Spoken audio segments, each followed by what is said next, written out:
Emma had always been fascinated by old houses. When she stumbled upon the abandoned manor on the outskirts of town, she couldn't resist. The townsfolk whispered about the place, calling it cursed, but Emma dismissed their warnings as mere superstition. She was a photographer, and the decaying beauty of the manor was the perfect subject for her next project. The house loomed before her as she arrived at dusk. Its towering spires reached toward the darkening sky, and the windows, long shattered, stared like hollow eyes. Vines crawled up its weathered walls, and the iron gate creaked as she pushed it open. Inside, the air was damp and heavy, carrying the scent of mildew and decay. Emma clicked on her flashlight and began exploring. The grand staircase, though rotting, still held an air of elegance. Faded portraits hung on the walls, their subjects' faces blurred by time. As Emma set up her camera, she thought she heard something, a faint whisper. She froze, straining her ears. The sound was so soft, it could have been the wind. Shaking it off, she focused on her work. The first room she entered was a parlor. Dusty furniture sat in disarray, and cobwebs hung like curtains from the ceiling. Emma adjusted her camera and took a few shots, but the whispers returned. This time, they were clearer. "Get out!" Her heart skipped a beat. She spun around, the beam of her flashlight slicing through the darkness. No one was there. "Hello?" she called, her voice trembling. The house swallowed the sound, offering no reply.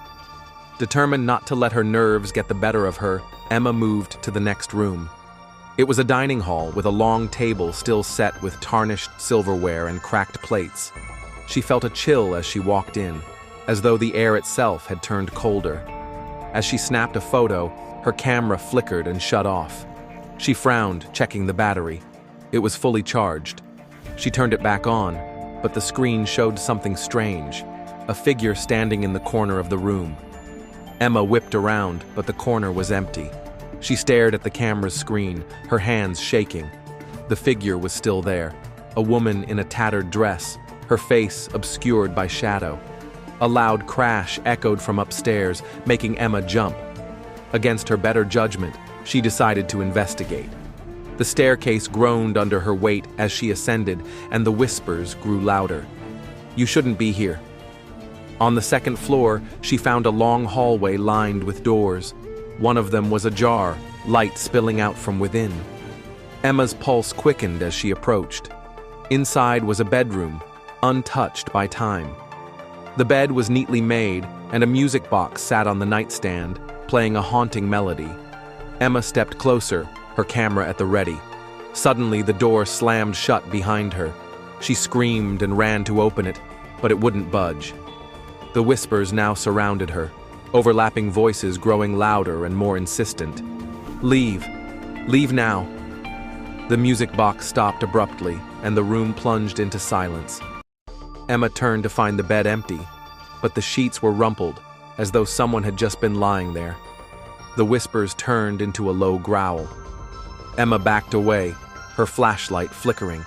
A shadow began to form in the corner, growing larger and darker until it took the shape of a man.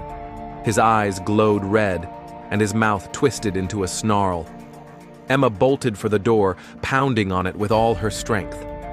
The shadow lunged at her, and she felt a cold hand grip her shoulder. She screamed and threw herself against the door, which finally gave way. She ran down the hallway, the whispers chasing her. The house seemed alive, the walls groaning and the floorboards buckling beneath her feet. When she reached the staircase, she didn't hesitate.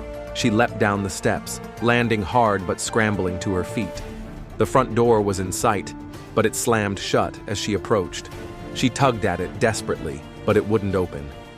Behind her, the shadow loomed, filling the room with darkness. Emma spotted a window and hurled herself through it, shattering the glass. She landed outside, gasping for air and bleeding from several cuts.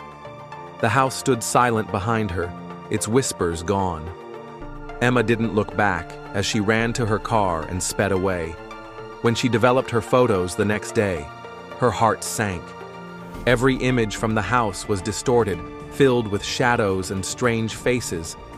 In the last photo, taken just before her camera shut off, the woman in the tattered dress was staring directly at the lens, her eyes hollow and her mouth twisted into a sinister smile. Emma never returned to the house, but sometimes, late at night, she swore she could hear the faint sound of whispers coming from the photographs.